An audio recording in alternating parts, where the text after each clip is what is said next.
where sex work has been legal since 2002. Today, the country has about 28,000 sex workers and 2,000 businesses offering sexual services. The fifth largest economy in the world. A government ranked among the most efficient on the planet. Germany is a country built on law, logic, and structure. Its reputation is one of discipline, organized systems, and structures that rarely crack. Yet, it's also where over 300,000 people sell sex. But Germany is bucking that trend. Their tolerance towards legalized prostitution has fostered a booming sex industry, which employs as many as 400,000 prostitutes and draws sex tourists from all over Europe. Where alcohol is legal at 16 and most brothels are licensed. It's ridiculous, it's bizarre, and it's completely permitted. Is this the model of modern control, or is this the most quietly sinful country in the world? Cannabis legalization and social clubs. In most countries, carrying 25 grams of cannabis would mean handcuffs, fines, or a court date. In Germany, it makes you an adult acting within the law. On April 1st, 2024, the country made recreational cannabis legal for everyone over 18. This was not a trial or a small city project. It was a nationwide law, passed in Parliament and signed by the government. The rules are simple. You can carry up to 25 grams in public, keep 50 grams at home, and even grow 3 plants for yourself. This is not the same as the medical dispensary system you find in many other countries. It is much more open. Cannabis is now part of everyday life in one of Europe's biggest and most powerful nations, and Germany pushed it further by creating something new, cannabis social clubs. These are small non-profit groups where up to 500 members can join together to grow, share, and use marijuana legally. Each member can receive up to 50 grams a month, and everything is tracked and recorded by the law. The clubs are not underground. They are registered with the government, run in private spaces like homes and gardens, and are closely monitored to stay within the rules. Germany has turned cannabis into something not hidden, not whispered about, but structured and visible. The goal, at least on paper, is to reduce the black market sales, weaken criminal networks, and give users safe and predictable access. But reality is so much more complicated. In some regions, the rollout feels like freedom. Berlin, for instance, has welcomed the reform. Clubs are opening quickly, and cannabis use is now visible in ways that once would have been unthinkable. In Bavaria, however, leaders are still enforcing some restrictions, banning public use, and blocking club formations in an attempt to preserve a stricter environment. In one part, a student shares a joint with friends inside a registered club. In another, police enforce new rules and expand surveillance around public gatherings. A nation once known for zero tolerance has built one of the most liberal drug frameworks in Europe. When you combine that with another popularized act long accepted into German law, their rules looks even stranger. Legalized sex work and regulation. Prostitution is spoken about in hushed tones in most countries. It is pushed into the back streets and treated as something shameful or forbidden. In Germany, it is not just legal, it is regulated, taxed, and even openly advertised. Prostitution is treated as an industry no different from any other that exists. Germany made prostitution legal across the country in 2002. Then in 2017, they introduced a tougher law called the Prostitute Protection Act. This law turned sex work into something official that the government now watches closely. Every sex worker has to register with the local authorities. They also have to go through health counseling and renew their registration every 2 years. If they're under 21, they must renew it every year and go through even more checks. Unlike in many countries where brothels are hidden or illegal, in Germany they're treated like regular businesses. They need a license, must follow building rules, and are checked often by inspectors. Advertising sexual services is allowed, but within strict limits. You can even find job listings for sex workers on normal job websites, with details about pay, hours, and what the job involves, just like any other job.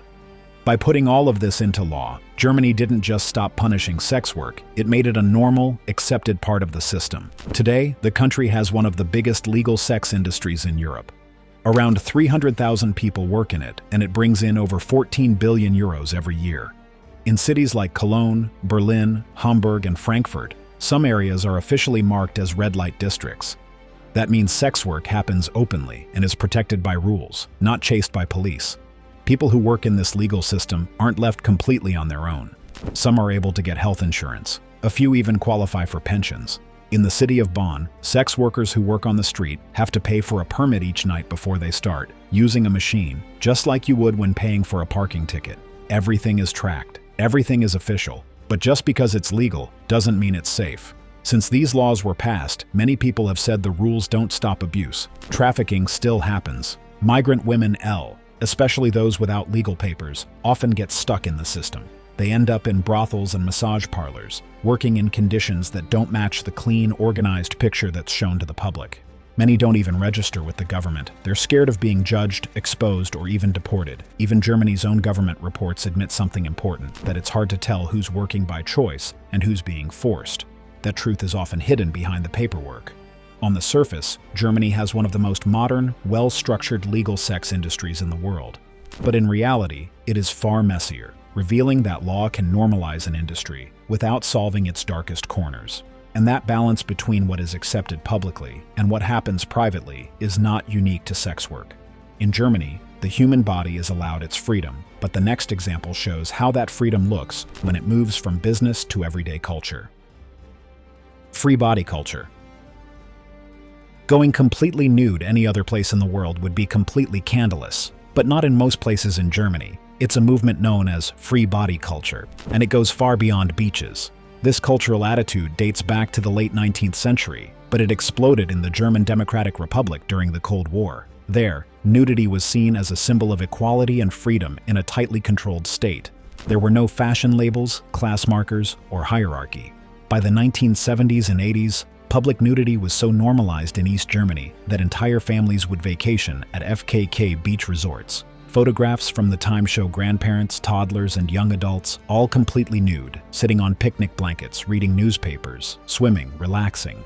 Today, the free body culture is still everywhere. There are public saunas where full nudity is mandatory, urban parks where clothing is optional in marked areas, entire beaches, lakefronts, hiking paths, and wellness resorts dedicated to nudity, and fitness clubs where naked lounging between sauna rounds is not just permitted, it's expected. The Englischer Garten in Munich, one of the largest urban parks in the world, has allowed nude sunbathing since the early 1980s. In Berlin, FKK zones exist in public parks, with signs marking where clothes come off. In 2020, Berlin's public transportation system officially approved toplessness for women, aligning with equality laws. In 2022, a woman won a lawsuit after being thrown out of a public pool for going topless, and the city revised its dress code to allow it.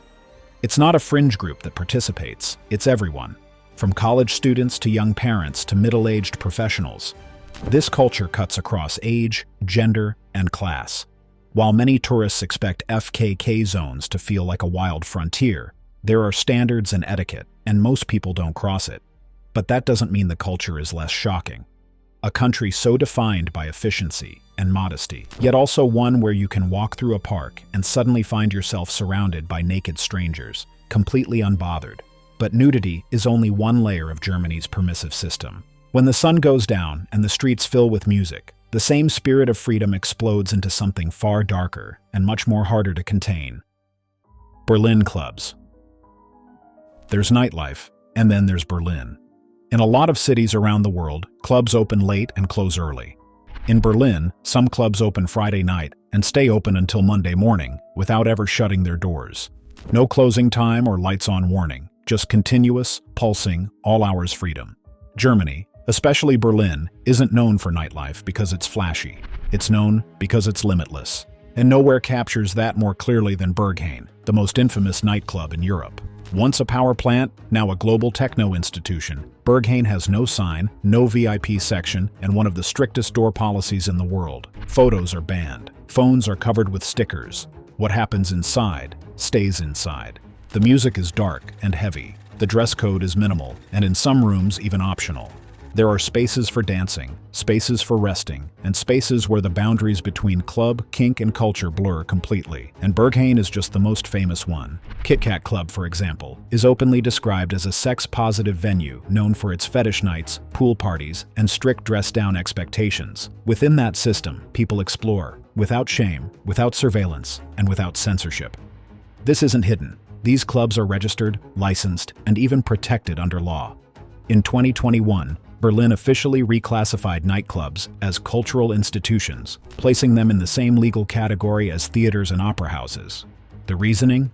Nightlife in Germany is considered part of the country's cultural heritage, which means the law itself recognizes what's happening in these spaces as art. While some come to dance, others come with the intention to cross lines, but everyone enters under the same agreement. What happens here is legal, and unlike countries that criminalize these spaces or drive them underground, Germany pulls them into the open, surrounds them with rules, and lets them operate in full view. But as wild as the clubs may be, they are only one stage. Because if you step outside into Germany's streets during festival season, you will find something even more extreme. Festivals of sin. Festivals are usually about tradition, music, or community. They give people a chance to celebrate, to dress up, to take a break from everyday life without crossing the line too far. In Germany, that line is the festival itself. The rules do not just bend, they collapse completely. And when behaviors that would be shocking anywhere else are celebrated, televised, and even blessed by local leaders. Carnival is a wild season festival that sweeps through cities like Cologne, Düsseldorf, and Mainz every winter. It is not just a weekend of fun. It is a fifth season, with its own laws and its own logic, a time when Germany collectively agrees to drop the mask of order. Parades fill the streets with floats carrying huge caricatures of politicians, their bodies stretched into grotesque shapes, their faces twisted into masks of ridicule. The costumes are limitless. Men dress as women, women as demons, and children toss confetti while clowns chug beer beside them. Teachers drink with students, mayors hand out shots, and the rules of everyday life are turned upside down in full public view. At the end, the people gather to burn a straw figure called the Nubble, blaming it for all the madness, as if to erase responsibility by placing it on an effigy. Then life resets, order returns, and everyone waits for the next year to lose control again. But Carnival is only the start. In September, Berlin hosts Folsom Europe, a festival that takes the spirit of release even further. For a weekend, entire streets in the Schöneberg district are closed to cars and turned into Europe's largest open-air BDSM parade. Attendees fill the streets in latex, leather, chains, and ropes. Some dress as pets, others as dominatrixes, and many wear nothing at all except body paint or harnesses. Stages host live kink performances, vendors sell gear openly, and techno music shakes the ground while tourists snap photos and locals applaud. What might be hidden in clubs elsewhere takes place here in the open, backed by the city's tourism board and defended as an expression of freedom. Even former Mayor Klaus Wowereit once called Folsom just right for Berlin, a sign that the city does not just tolerate such scenes, it embraces them. Even the most innocent-sounding events can carry a streak of ridiculousness. In Ludwigsburg, the annual Pumpkin Festival looks like a family event at first, filled with food stalls and colorful displays, but the highlight is the Pumpkin Boat Regatta, where grown adults carve massive pumpkins, climb inside, and paddle them across a lake, often drunk, often in costume, and often sinking in front of roaring crowds. What begins as a weird tradition ends as a day of chaos that draws thousands of spectators every year. Whether it is parades filled with alcohol, leather-clad street festivals, or drunk men rowing pumpkins across water, German festivals are not only about release, they are about permission and freedom to wear vice openly, and to make sin itself part of the cultural calendar. But if festivals show how Germany gives people a stage for excess, the deeper question is, what happens when the costumes come off and the parties end?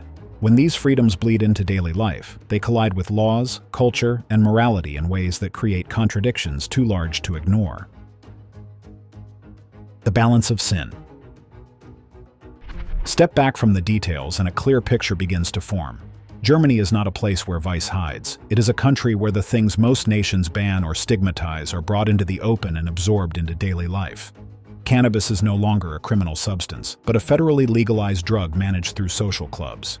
Alcohol is not just legal at 16, but celebrated in public squares, at festivals, and on trains as part of long-standing tradition. Sex work is not whispered about, but registered, taxed, and counted in billions of euros. Public nudity, once taboo, is treated as a cultural norm, with saunas, parks, and beaches, where clothing is simply unnecessary. Clubs operate for days without closing, some blending music with sexuality, all defended in law as cultural institutions. And festivals, whether it is Carnival or Folsom Europe, push this same idea to its most public extreme, turning excess into ritual and sin into spectacle. To outsiders, these freedoms put together can look like chaos. A teenager sipping beer in a plaza, an adult rolling a joint in a private apartment, a brothel openly listed online, or a crowd of people marching through Berlin in latex and chains. Each of these scenes seems sinful when viewed alone.